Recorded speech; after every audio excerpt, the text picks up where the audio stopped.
Captain, ঘুরে দাঁড়ানোর কথা আমরা সবসময় বলি, দিল্লিতে পরবর্তী ম্যাচ নিশ্চয়ই আপনার ঘুরে দাঁড়ানো সেই চিরায়ত গল্পটাই শোনানো।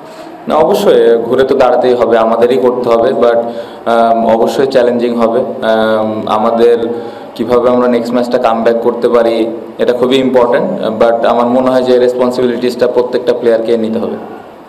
আপনাদের লাস্ট টি20 ওয়ার্ল্ড কাপ টিমের তরফ থেকে এখানে দুইটা মেজর চেঞ্জ, ওপেনিং এ লিটনের পার্টনার চেঞ্জ হয়েছে আর সাকিবের জায়গায় মিরাজ এসেছে।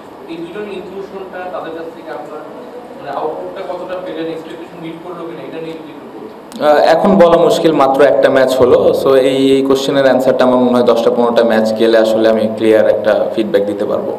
খারাপ হয়ে যাচ্ছে সেটা বলবো না, বাট আমার মনে হয় যে এর থেকে আমরা আরও ভালো টিম। আমরা লাস্ট অনেক দিন ধরেই এই ফরম্যাটটাতে ভালো করছি না, বাট আমি বিশ্বাস করি না আমরা এত খারাপ দল।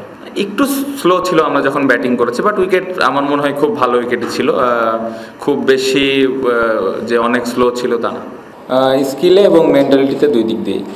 জি না, এরকম মনে হয়নি, কারণ আমাদের টিমেও বেশ জোরে বোলার আছে। এখন আমরা নেটে কিন্তু ফেস করি মোটামুটি কাছাকাছি টাইপের পেস বোলার আছে। সো খুব বেশি একটা ওই বোলারকে নিয়ে চিন্তা কোনো ব্যাটসম্যান করেনি।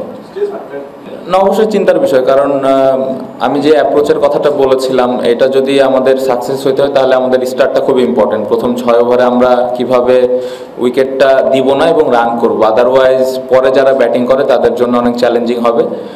সো এই জায়গাটাতে আমরা অনেক দিন থেকেই স্ট্রাগল করছি। এটা আমি যেটা বললাম যে যারা ওই জায়গায় ব্যাটিং করে তাদের খুব ভালোভাবে রেসপন্সিবিলিটিস নিতে হবে।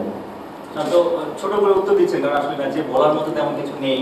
ওভারঅল আসলে এগ্রেশন তো অবশ্যই দরকার আছে। লিটন কুমার দাস যেভাবে আউট হলেন, এগ্রেশন ঠিক আছে, but situation, ball selection, short selection এগুলো তো আসলে অনেক সময় ম্যাটার করে। তারপর মাহমুদুল রিয়াদ দল চাপে সেই সময় গিয়ে ওইভাবে আউট হওয়া, জাকের আলী অনেক হয়তো ফিঙ্গারটাই বুঝতে পারেনি, তা হয়তো পাওয়ার প্লেতে একেবারে কোনো রান বের করতে পারেনি। সব কিছু মিলে লুফলসগুলো কি যদি একটু বড় করে বলতে। কোনো ইন্ডিভিজুয়াল প্লেয়ারকে নিয়ে আমি বলতে চাই না। আমার মনে হয় যে এই পুরো ব্যাটিং ইউনিটটা আমরা ব্যাটিং করেছি আজকে, সবাই ভালো ব্যাটিং করিনি। আপনি যেটা বললেন অবশ্যই, হ্যাঁ অবশ্যই এগ্রেশন থাকবে, অ্যাপ্রোচ থাকবে রান করার জন্য, বাট ওই কিছু সিলেকশনও আমাদের ঠিক করতে হবে যে কখন আমরা কোন শটটা খেলবো বা কোন ধরনের অ্যাপ্রোচে ব্যাটিং করব। অবশ্যই এই জিনিসগুলো নিয়ে তো অবশ্যই একটা চিন্তা করার ব্যাপার আছে, বাট আমার মনে হয় যে এই জায়গাটাতে খুব ইম্পর্টেন্ট ওই অ্যাপ্রোচটা যেন থাকে। এখনই অনেক বেশি এটা নিয়ে চিন্তা করা যাবে না যে এক ম্যাচ ফেল করেছি পরের দিন আবার আমরা অ্যাপ্রোচ চেঞ্জ করে ফেলবো, এটাও করা যাবে না। বাট বুঝতে হবে যে কোন সময় আমি কোন শটটা খেলবো বা কোন অ্যাপ্রোচে ব্যাটিং করবো। না, আমি যেটা বললাম যে উইকেটটা স্লো অ্যান্ড লো ছিল, ওরকম ছিল না, খুবই সামান্য, বাট এটা অ্যাডজাস্টেবল। উইকেট ভালো উইকেটই ছিল।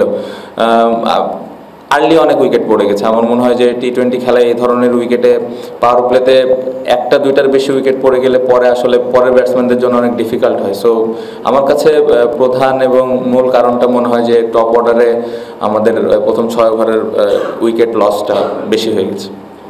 সামর্থ্য আছে, সামর্থ্য অবশ্যই আছে, এটা আমি বিশ্বাস করি, বাট স্কিলের ইমপ্রুভমেন্টের অনেক জায়গা আছে। বাট এই ইমপ্রুভমেন্টটা কীভাবে হবে, কারণ আপনি যদি দেখেন লাস্ট 10 বছর ধরে আমরা এরকমই ব্যাটিং করি, মাঝে মধ্যে হয়তো ভালো ব্যাটিং হচ্ছে। সো এটার জন্য আমাদের হয়তো হোমে যখন আমরা প্র্যাকটিস করি উইকেটের পরিবর্তন কিছু না কিছু একটা জায়গায় পরিবর্তন আনতে হবে, কারণ আমরা যখন হোমে খেলি কিন্তু 140-150-এরই উইকেট হয়। সো ব্যাটসম্যানরা ওইটা জানে কীভাবে করতে হবে, বাট ব্যাটসম্যানরা ওইটা জানে না কীভাবে 180 করা যাবে। সো ওই ধরনের উইকেটে হয়তো আমাদের প্র্যাকটিস করলে আমাদের আরেকটু ইমপ্রুভমেন্ট হবে। বাট আমি উইকেটের শুধু দোষ দিব না, এখানে পাশাপাশি মেন্টালও অনেক ব্যাপার থাকে, স্কিলেরও অনেক ব্যাপার থাকে।